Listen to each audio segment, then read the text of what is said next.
նորմալ հարաբերությունների համար պետք է պայքարել։ Ասենք, ինչ են շահում հարևանների հետ նորմալ հարաբերությունները։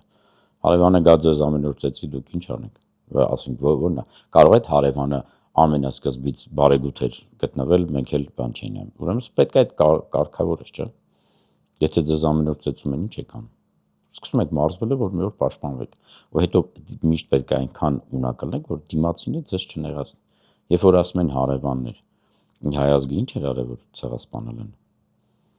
հայրենիքից զրկել են։ Էլի տեսություններ ունեն դրա վերաբերյալ, որ ԿԳԲ-ն արել է, այն ինչ որ 1800 թվականների երևույթներ են, բնականաբար։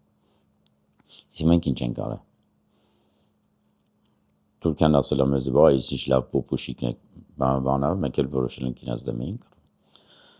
Իրեք ինչ որ այդ հեքիաթները միշտ կան, թե մարդ ոնց է սիրում մեղքը գցել ուրիշի վրա։ Երբ որ դու այդ այլ ամեն գուցե դաստիարակություն, որ ինչ որ լինի ինքդ քո ճանապարհ։ Այդ Պարոս Սևակը միշտ հետաքրքիր բան ուներ, չէ՞, իր բանաստեղծության որդուց որ ասում էր՝ մի սիրի ասֆալտ առած ճանապարհ, դու ինքդ քո ճանապարհդ հարթի, ինչքան էլ դժվարին ու քարքարոտ լինի։